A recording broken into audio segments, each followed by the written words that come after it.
Good day, I am Marcangelo Galvez from Bachelor of Science in Civil Engineering Section 1E. And for today's video is all about elastic collisions. So, elastic collision.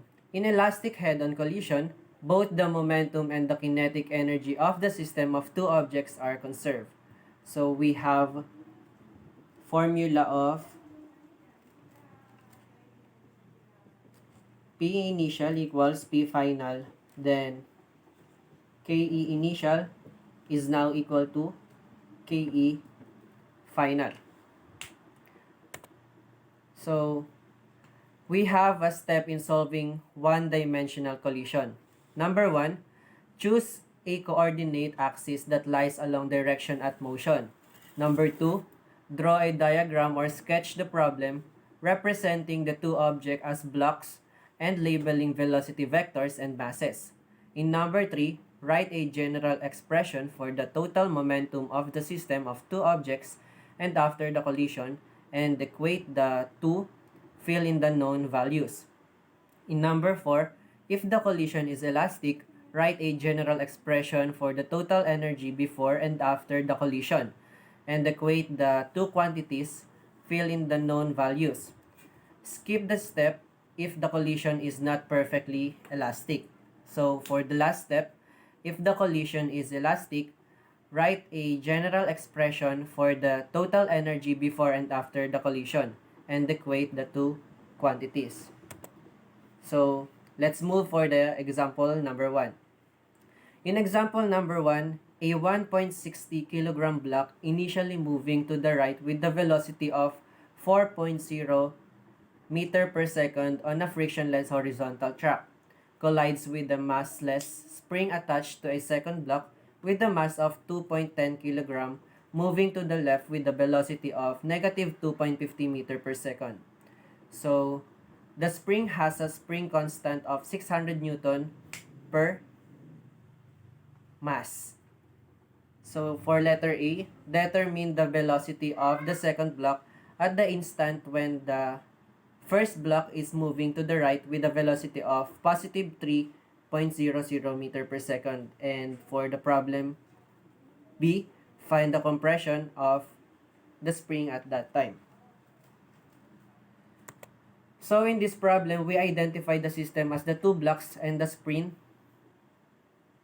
So write down the equation of conservation of momentum and solve for the final velocity of block 2. And then gagamitin natin yung conservation of energy to find the compression of the spring. For our example, I already choose the coordinate axis that lies along direction of motion. So, na-drawing ko na din yung diagram or na-sketch na din yung problem. So, in this problem, we identify the system as the two blocks and the spring. So, we write down the equation of conservation of momentum and solve for the final velocity of block 2.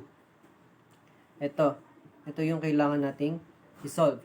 And then, gagamitin natin yung conservation of energy to find the compression of the spring at that time. So, for letter A, the velocity of the second block at the instant of the first block is moving to the right with the velocity of positive 3.00 meter per second.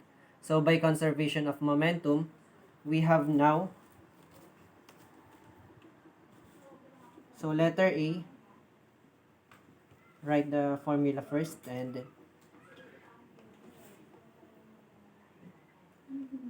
M1 V1 plus M sub 2 V sub 2 equals M sub 1 V sub 1 prime plus M sub 2 V sub 2 prime. So, solving for the final velocity of the V sub 2 prime. So, V sub 2 prime is equal to M sub 1 V sub 1 plus M sub 2 V sub 2 minus natin sa M sub 1 V sub 1 prime. Divide natin sa M sub 2 para makancel. So, hindi. Divide natin sa M sub 2. So, M sub 2. We have now V sub 2 prime equals, substitute natin yung mga given. So, 1.6 kilogram the value of V sub 1 is 4.0 meter per second plus natin sa value ng M sub 2 na 2.1 kilogram multiplied sa value ng V sub 2 na negative 2.5 meter per second minus sa value ng M sub 1, 1.6 kilogram multiplied by 3 meter per second. Divide by 2.1 kilogram. So, our answer will be V sub 2 prime is equal to negative 1.738 meter per second.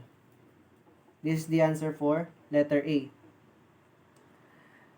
Dito makikita natin na sinubstitute yung value since given naman na sa atin yung mga values ng initial velocities and M2 and yung final velocities ng M sub 1, masasolve na natin directly yung final velocity ng M sub 2. So, naging answer natin is negative kasi to the left yung kanyang velocity. So, for letter B, gagamitin naman natin yung conservation of energy for the system. Mapapansin natin yung potential energy is stored in the spring when it compressed in a distance x. So, for letter B, gagamitin natin yung conservation of energy for the system. Mapapansin natin na yung potential energy is stored in the spring when it compressed in a distance x. At yung x nga yung hinahanap natin. So, nag-compress siya. And after that, isubstitute lang natin yung given values to solve for the x. So, in problem B,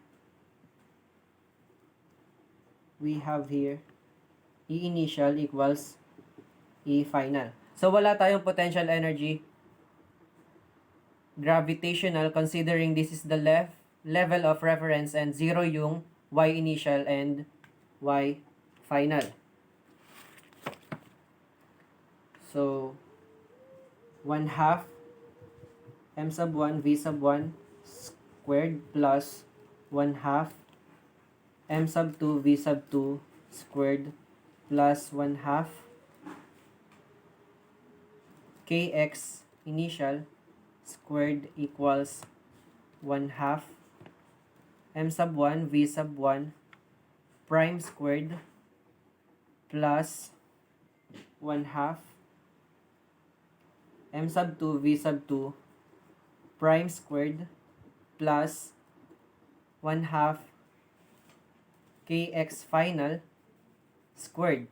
Meaning, or take note before sila mag-collide, hindi pa nako-compress yung spring. Meaning, ang x natin initially is 0.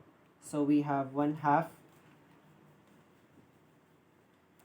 M sub 1 V sub 1 squared plus 1/2 M sub 2 V sub 2 squared equals 1/2 M sub 1 V sub 1 prime squared plus 1/2 M sub 2 V sub 2 prime squared plus 1/2 Kx final squared.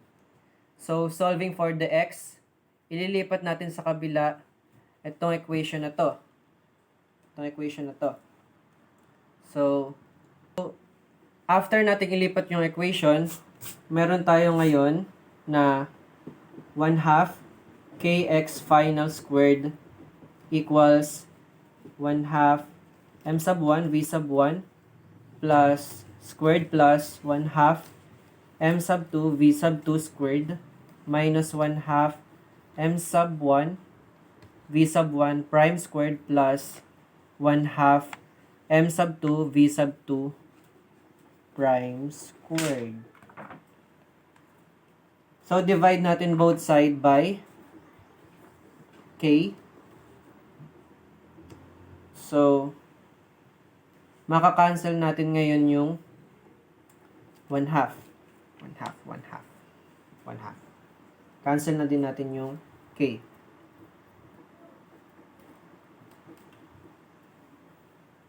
So now, square root natin ngayon, both side.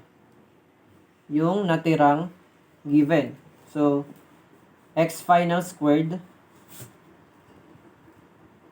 equals square root of m sub 1 v sub 1 squared plus m sub 2 v sub 2 squared minus m sub 1 v sub 1 prime squared minus m sub 2 v sub 2 prime squared over sa k. We have now x final equals the square root of quantity of 1.60 kilogram. Substitute natin mga given value, 4 meter per second squared plus 2.1 multiplied by negative 2.5 meter per second squared minus 1.60 times 3 squared minus 2.10 multiplied by negative 1.74 meter per second squared. All over the value of K is 600 Newton over M. So, hindi pa nagkasya ang visit.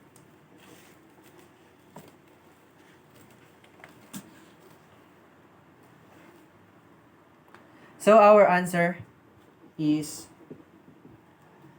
x final is equal to 0.173 meter. So this is the value of x or the compression. The initial velocity component of block 2 is negative 2.5 meter per second.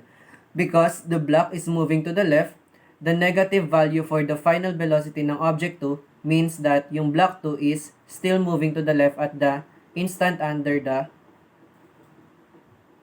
consideration.